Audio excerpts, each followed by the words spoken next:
నేను మిత్రుడు శ్రీధర్ బాబు గారు మిగతా కాంగ్రెస్ నాయకత్వం అంతా కలిసి పెద్ద ఎత్తున దొరల పాలన గడిల్ని బద్దలు కొట్టి ప్రజాపాలన ఇందిరమ్మ రాజ్యాన్ని తీసుకొని రావటం కోసం పెద్ద ఎత్తున సహకరించిన ఈ ఉమ్మడి ఆదిలాబాద్ జిల్లా ప్రజానికాన్ని ఎప్పటికీ మర్చిపోవని చెప్పి ఈ సందర్భంగా సవినయంగా నీకు మనవి చేస్తా ఉన్నాం.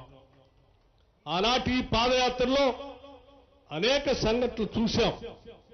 చివరికి మంచిర్యాల పట్టణంలో కూడా మాతా శిశు సంక్షేమ హాస్పిటల్ అక్కడ కట్టకూడదని, అది కడితే అక్కడ ముంపు గురవుతుందని, అక్కడ అర్ధరాత్రి అపరాత్రి వరదలు వస్తే తల్లులు ఇబ్బంది పడతారని గట్టిగా చెప్తే కూడా వినకుండా కట్టినటువంటి హాస్పిటల్లో జరిగినటువంటి సంఘటనలు కూడా చూసి ఆనాడే మాటిచ్చాం, తప్పనిసరిగా మాతా శిశు సంక్షేమ హాస్పిటల్ని మారుస్తాం, వచ్చేది ఇందిరమ్మ రాజ్యం, తప్పనిసరిగా మీకు పెద్ద ఎత్తున హాస్పిటల్ కడతామని చెప్పి, సూపర్ స్పెషాలిటీ హాస్పిటల్ కడతామని చెప్పి మాటిచ్చి ఈరోజు 300 కోట్ల రూపాయలతో మంచిర్యాల నడిబొడ్డున ఎత్తైన ప్రదేశంలో సూపర్ స్పెషాలిటీ హాస్పిటల్ కట్టుకుంటున్నాం.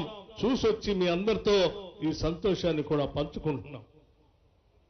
అదే రోజు రాళ్లవాగు నుంచి గోదావరికి ఉన్నటువంటి పరిసర ప్రాంతాల్లో వరద ముంపు గురవుతున్నటువంటి ప్రాంతానికి రిటైనింగ్ వాల్ కూడా శాంక్షన్ చేస్తాం, వచ్చేది ఇందిరమ్మ రాజ్యమే అని చెప్పాం.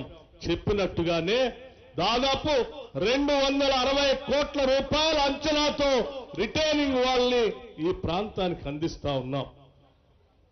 దాంతో పాటు ఈరోజు పెద్ద ఎత్తున ఈ ప్రాంత అభివృద్ధి కోసం కావలసిన విధంగా 765 కోట్ల పైబడి మొత్తంగా దాదాపు 1200 కోట్ల రూపాయలతో మంచిర్యాల శాసనసభ నియోజకవర్గ అభివృద్ధి కోసం నిధులు వెచ్చించి ఈ ప్రాంతాన్ని త్వరితగతిన అభివృద్ధి చేసుకోవడానికి ముందుకు పోతా ఉన్నాం.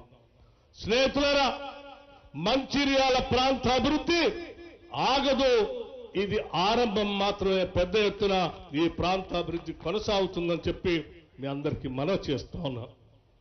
అంతేకాదు, మీ అందరికీ చాలా విషయాలు, మీ అందరి ఆశీర్వచనంతో ప్రేమతో దీవిస్తే వచ్చినటువంటి మీ ప్రభుత్వం, మన ప్రభుత్వం, ఇందిరమ్మ రాజ్యాన్ని రాష్ట్రంలో ఉన్నటువంటి అన్ని వర్గాల ప్రజానికం కోసం ఏ కార్యక్రమాలు కేవలం సంవత్సర కాలంలోనూ చేపట్టిందో కూడా సవివరంగా శ్రీధర్ బాబు గారు వివరించారు. 1 కాదు 2 కాదు, ఈ పిల్లల భవిష్యత్తే మనందరి భవిష్యత్ అని చెప్పి ఈ రాష్ట్రంలో young India integrated international residential schools ని బహుశా ఈ భారతదేశంలో ఎక్కడ ఇటువంటి ఆలోచన కూడా రాలేదు. ఒక పాఠశాల ప్రాంగణంలో 25 ఎకరాలకు తగ్గకుండా 200 కోట్ల రూపాయలతో అన్ని వర్గాల ప్రజానికానికి అదే పాఠశాలలో విద్యాబుద్ధులు నేర్పి ప్రపంచంతో పోటీ పడేటట్టుగా పెద్ద ఎత్తున 11,600 కోట్ల రూపాయలతో ఒకటేసారి శాంక్షన్ ఇచ్చినటువంటి చరిత్ర ఈ దేశ చరిత్రలో ఎక్కడ కూడా లేదు. అటువంటి యంగ్ ఇండియా రెసిడెన్షియల్ స్కూల్స్ ని ప్రారంభం చేసుకోవటం కోసం పెద్ద ఎత్తున భూమి పూజ చేసుకొని శాంక్షన్ చేసుకున్నాం. గతంలో ఉన్నటువంటి రెసిడెన్షియల్ స్కూల్స్ లో విద్యార్థులకి కావలసిన డైట్ ఛార్జెస్ 40% పెంచుకున్నాం, కాస్మెటిక్ ఛార్జెస్ ని 200% పెంచుకున్నాం.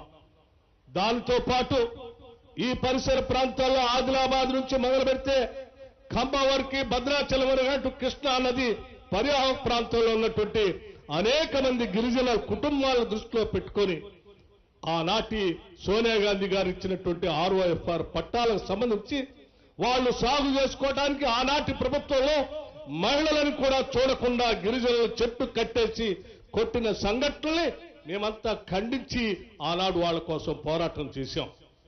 అటువంటి అడవి బిడ్డల కోసం తిరిగి మనం న్యాయం చేయాలనేటువంటి ఆలోచనతో ఈ ప్రభుత్వం వచ్చిన తర్వాత ఇందిరా గిరి జల వికాసమని 12,500 కోట్ల రూపాయలతో గిరిజనులు వ్యవసాయం చేసుకోవటానికి అక్కడికక్కడే సోలార్ పంప్ సెట్లతో పాటు డ్రిప్ ఇరిగేషన్, స్ప్రింక్లర్స్, అట్లాగే హార్టికల్చర్ ద్వారా వాళ్ళకు కావలసినటువంటి palm oil plantation, avocado plantation, bamboo plantation తో సహా అన్ని వాళ్ళకి ఏర్పాటు చేసే విధంగా ప్రతి గిరిజన కుటుంబానికి ఈ పథకం అందేటట్టుగా 12,500 కోట్ల రూపాయలతో ఇందిరా గిరిజల వికాసం అనేటువంటి ఒక కొత్త పథకాన్ని తీసుకొని వచ్చి గిరిజనుల కోసం ఈ రాష్ట్ర ప్రభుత్వం ముందుకు పోతా ఉంది.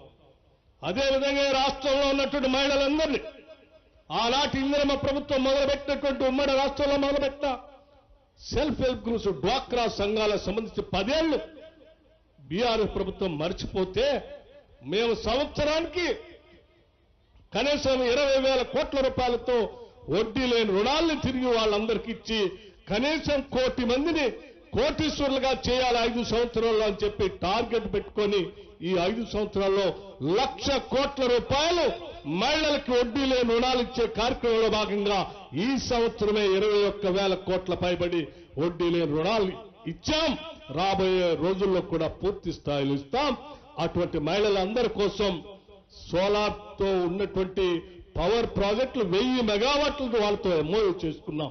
ఆర్టీసీలో బస్సులు ఇప్పిస్తా ఉన్నాం, క్యాంటీన్లు ఇప్పిస్తా ఉన్నాం. ఎక్కడ ఏ అవకాశం ఉన్నా మైక్రో ఇండస్ట్రియల్ పార్క్స్ పెట్టి శ్రీధర్ బాబు గారి ఆ ఇండస్ట్రీ శాఖ ద్వారా ప్రతి శాసనసభ నియోజకవర్గంలో పెద్ద ఎత్తున మహిళల కోసం చిన్న చిన్న ఇండస్ట్రియల్ పార్క్స్ కూడా ఏర్పాటు చేసి వాళ్ళకి కేటాయించే కార్యక్రమాన్ని కూడా మొదలుపెట్టాం.